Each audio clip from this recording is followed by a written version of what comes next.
आज की क्लास को शुरू करते हैं बेटा। ये हमारी क्लास थर्ड है।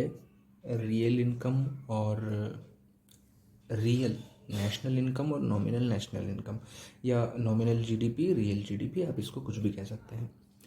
आज हम लोग कन्वर्जन पढ़ने वाले हैं। मतलब अगर रियल को नॉमिनल में और नॉमिनल को रियल में कन्वर्ट करना हो तो कैसे कन्वर्ट करते हैं। इससे पहले एक थोड़ा सा बेसिक सा आप कॉन्सेप्ट समझिएगा बेटा। प्राइस इंडेक्स बेटा 11th क्लास में स्टैट्स में मैंने आप लोगों को पढ़ाया था इंडेक्स बनाना, कि इंडेक्स बनता कैसे है। हम लोग उसको ऐसे डिनोट करते थे बेटा, P01।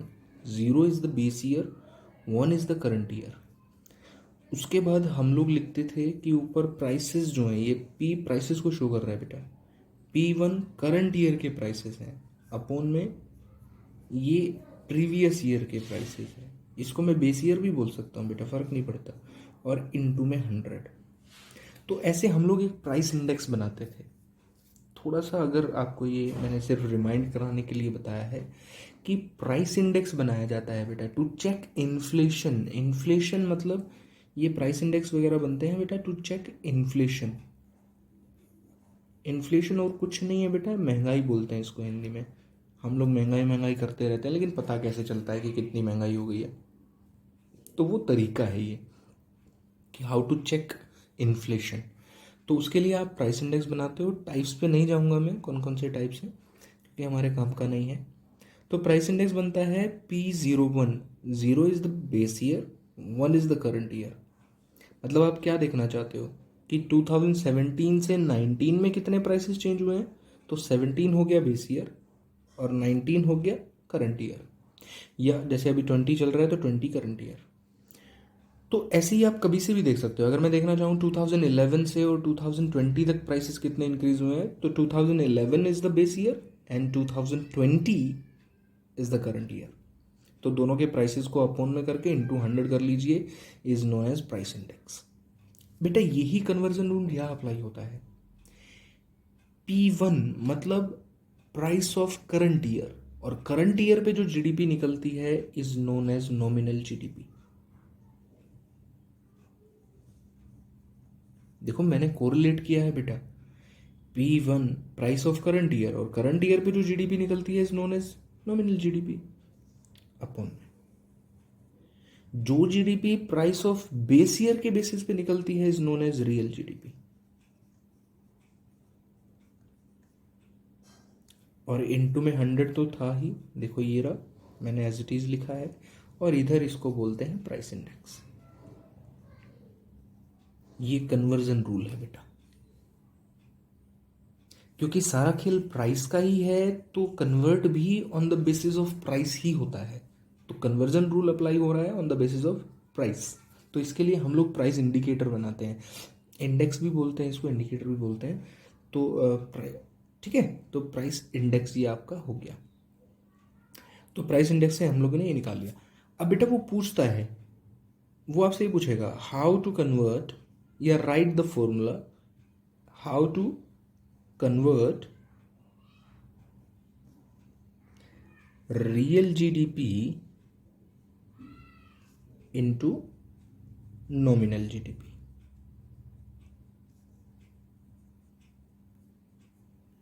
मतलब वो कह रहा है कि भाई आप रियल जीडीपी अगर आपके पास दे रखा हो तो आप उससे नॉमिनल कैसे बनाएंगे। तो कोई दिक्कत नहीं है बेटा, नॉमिनल को एक साथ रखिए, बाकी को इधर ले आइए। जैसे अगर इसी फॉर्मूले में मैं इसकी मल्टीप्लाई इससे कर दूं तो क्या बनेगा, प्राइस इंडेक्स इनटू, ये इनटू हो जाएगा ऊपर जाके, real GDP is equal to nominal GDP और इनटू में 100 हो गया। अब बेटा 100 तो नहीं चाहिए हमें, तो नॉमिनल जीडीपी निकालना है सिर्फ। इस 100 को इसके नीचे ले आओ। तो मैं वैसे करके लिख रहा हूँ, nominal GDP is equal to, अब nominal GDP is equal to ये सारा हिस्सा बेटा, मैं इसको लेफ्ट राइट कैसे भी लिख सकता हूँ, उससे फर्क नहीं पड़ता। ठीक है, जैसे 5 = 5 है तो इधर वाला 5 इधर लिख लो या इधर वाला 5 इधर लिख लो, फर्क नहीं पड़ता। तो नॉमिनल जीडीपी मैंने इधर लिख लिया है, बाकी सबको मैं उधर करके लिख लूंगा बस। प्राइस इंडेक्स इनटू में रियल जीडीपी अपॉन में 100। मतलब और कुछ नहीं है बेटा, ये 100 मैं इसके नीचे लाया हूँ और मैं यहाँ भी 100 अपॉन करके लिख सकता था, बस मैंने इसको उल्टा करके लिख दिया। मैंने इस वाले पोर्शन को उधर शो कर दिया, इस वाले पोर्शन को इधर शो कर दिया है।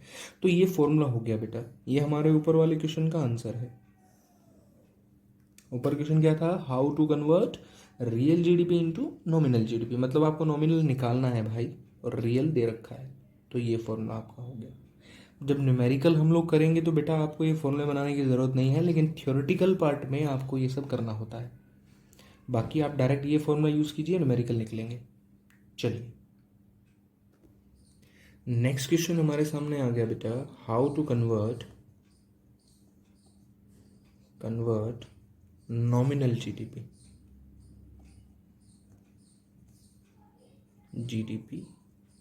Into real GDP. इसका मतलब अब की बारी आपको रियल जीडीपी फाइंड आउट करना है। मैं शॉर्ट में यहाँ फॉर्मूला लिखूंगा ताकि आपको समझ में आ जाए।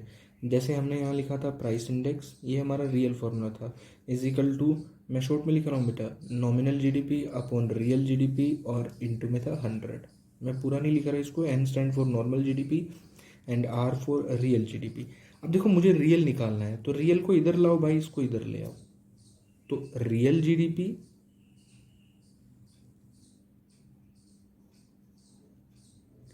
इज इक्वल टू, मैं रियल को इधर ले आया हूँ बेटा, इसको इधर ले आया और इसको इधर ले गया नीचे, इज इक्वल टू, ऊपर तो नॉमिनल जीडीपी है ही, अपॉन में नीचे आपका आ गया प्राइस इंडेक्स और इनटू में 100। आई होप कि आपको ये चीज़ समझ आ गई होगी। तो ये कन्वर्जन रूल हो गए बेटा, कि आप दोनों को आपस में कन्वर्ट कैसे कर सकते हो। तो हमने दोनों को आपस में कन्वर्ट करके देख लिया। अच्छा बेटा एक चीज़ और है, काफ़ी बेसिक सा है लेकिन समझना ध्यान से। अगर कोई न्यूमेरिकल में दे दूँ आपको, प्राइस इंडेक्स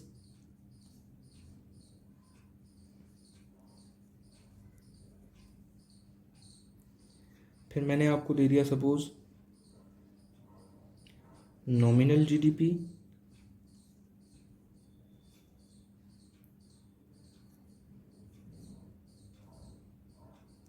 और आपको बोल दिया कि to find out the real GDP. तो बेटा फॉर्मूले के अकॉर्डिंग तो आसान है, price index is equal to क्या होता है, नॉमिनल अपॉन रियल इंटू 100।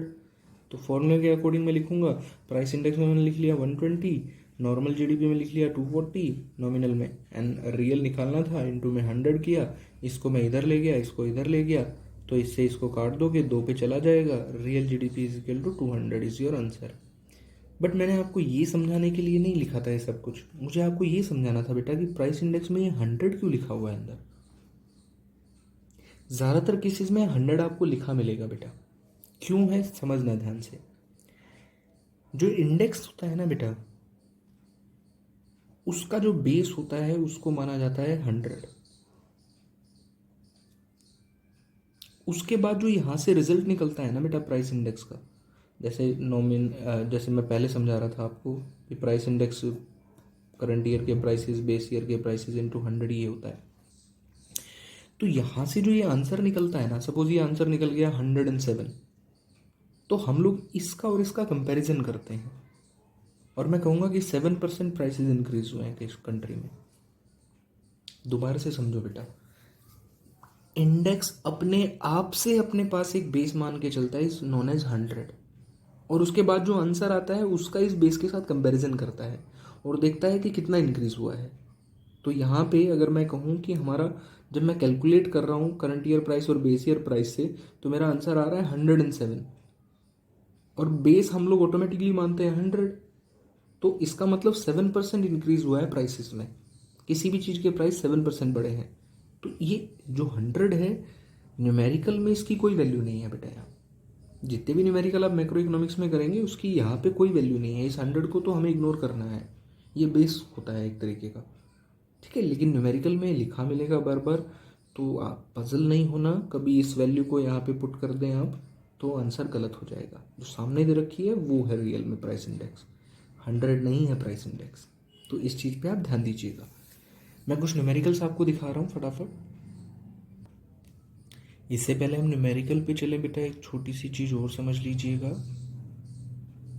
देखिए जो प्राइस इंडेक्स है बेटा, इसी को ही एक ऑल्टरनेट नेम से भी हम लोग जानते हैं, इसको बोला जाता है जीडीपी डिफ्लेटर।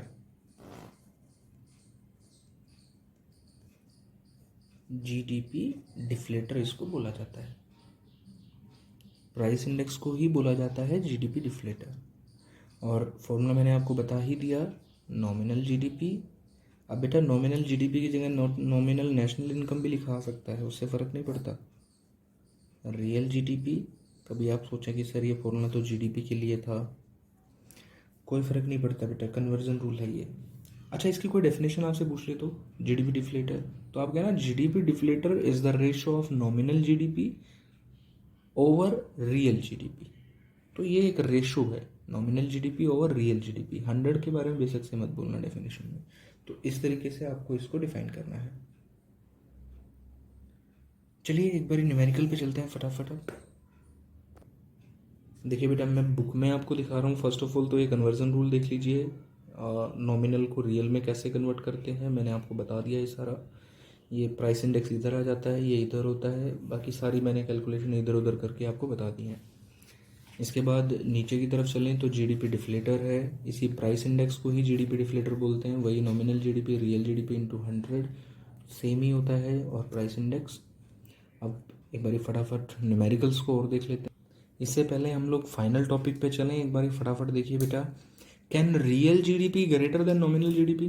बेटा दोनों में प्राइस और क्वांटिटी का खेल है, मेन प्राइस का है। कह रहा क्या रियल जीडीपी ज़्यादा हो सकता है नॉमिनल जीडीपी से? तो यस हो सकता है, लेकिन दो चीज़ें देखनी पड़ेंगी आपको। एक तो प्राइस डिक्रीज हो जाए करंट ईयर के, तो बेस ईयर में अगर 10 रुपये की कोई चीज़ थी, मतलब मान लो 2018 में, 18 को बेस ईयर मान लिया, और 2018 में कोई चीज़ 10 रुपये की थी और 2020 में कोई चीज़ 5 रुपये की है, तो बेटा 2020 में जो जीडीपी काउंट होगी वो 5 रुपये पे होगी, और वो होगी हमारी नॉमिनल जीडीपी।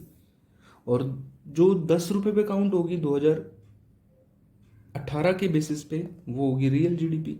तो 10 रुपये पे जो कैलकुलेट होगी उसकी वैल्यू ज़्यादा आएगी, और 5 रुपये पे जो कैलकुलेट होगी उसकी वैल्यू कम आएगी। तो पहला रीज़न तो जब है, जब आपका करंट ईयर में प्राइस कम हो जाए, क्योंकि करंट ईयर पे नॉमिनल जीडीपी निकलती है, उसमें प्राइस कम हो जाए, और रियल जीडीपी जो बेस ईयर है उसमें प्राइस ज़्यादा हो, तो ये हो जाएगा, ग्रेटर हो जाएगी रियल जीडीपी नॉमिनल जीडीपी से। या बेटा आउटपुट इंक्रीज हो जाए, क्योंकि रियल जीडीपी पे आउटपुट का इंक्रीज पड़ता है, तो ज़्यादा क्वांटिटी प्रोड्यूस होगी तब भी रियल जीडीपी नॉमिनल से ज़्यादा हो जाएगी। तो कह रहा है when the final goods and services in the current year is less than during the base year, मतलब जब इसमें क्वांटिटी कम हो जाए और इसमें क्वांटिटी ज़्यादा हो जाए तो भी ऐसा पॉसिबल है। तो आई होप कि आपको चीज़ समझ में आ गई होगी। देखिए कुछ सोल्ड न्यूमेरिकल हैं, अनसोल्ड भी हम देखेंगे। पहले एक बार सोल्ड वालों को देख लो। कह रहा है the nominal gross domestic product, मतलब नॉमिनल जीडीपी, अब फुल फॉर्म बता दीजिए जीडीपी की, ग्रोस डोमेस्टिक प्रोडक्ट होता है, लेकिन बात तो वही है ना बेटा, नॉमिनल जीडीपी 4400। प्राइस इंडेक्स देखो बेस 100 दे दिया, लेकिन आपको इस 100 से कोई लेना देना नहीं है बेटा, तो प्राइस इंडेक्स दे दिया 110। कैलकुलेट द रियल, तो बेटा ये फॉर्मूला लगाने की कोई ज़रूरत नहीं है, यहाँ प्राइस इंडेक्स को इधर ही लिख के फॉर्मूला लगा लीजिए, कैलकुलेट करना है, यू गेट योर आंसर। ये क्वेश्चन 2015 में आया बेटा, और आप यकीन मानेंगे 3 से 4 नंबर का क्वेश्चन है, लेकिन इसमें मिनट्स 3 से 4 नहीं लगने, तो छोटा सा क्वेश्चन आ जाता है, और वो भी 3 to 4 मार्क्स में। ये देखिए बार बार ये क्वेश्चंस दे रखे हैं, आप वीडियो को पॉज करके इन्हें सॉल्व करने की कोशिश कर सकते हैं और इन न्यूमेरिकल्स को देख सकते हैं। आप डायरेक्ट ये फॉर्मूला यूज़ कीजिएगा बेटा कि price index is equal to nominal upon real और इनटू 100, बाकी कुछ नहीं करना है, ये इधर उधर के फॉर्मूले मत बनाओ, हर एक ऐसे ही निकलेगा बेटा। अब जैसे ये वाला न्यूमेरिकल है तो रियल यहाँ मैं 500 लिखूँगा, प्राइस 125 है, यहाँ 125 लिखूँगा, नॉमिनल निकालना इंटू 100 है, कैलकुलेट कर लो, विल गेट योर आंसर। ऐसे ही प्रॉब्लम नंबर 3 आपके सामने है, इनको आप कैलकुलेट करके देखना वीडियो को पॉज करके। ये कुछ आपके अनसोल्ड न्यूमेरिकल्स हैं, इनको भी आप ज़रूर करना बेटा, वीडियो को पॉज कर लेना और वीडियो को पॉज करके इनको सॉल्व करना बारी बारी से। ये 8 न्यूमेरिकल्स आप देख पा रहे हैं, 8 ही हैं, 8 के 8 न्यूमेरिकल्स आप करना। ये कंटिन्यूसली 2 साल तक आए थे बोर्ड में, 2015 भी आए और 2016 भी आए, उसके बाद से नहीं आया है, क्या पता कभी रिपीट हो जाए, बट बहुत ईजी न्यूमेरिकल्स हैं। रिपीट हो गए तो इसका मतलब आप लकी हैं, नहीं हो रहे इसका मतलब अनलकी हैं। चलिए, बहुत सारे बच्चों के मन में ये आ रहा होगा कि इस सेशन के लिए 2020-21 के लिए कितना सिलेबस डिलीट हुआ है। तो बहुत कुछ ज़्यादा नहीं हुआ है बेटा, थोड़ा बहुत सिलेबस डिलीट हुआ है, वो भी इंटरनल टॉपिक्स डिलीट हुए हैं, कभी किसी सेपरेट वीडियो में उसके बारे में बात करेंगे। चलिए, थैंक्स फॉर वॉचिंग।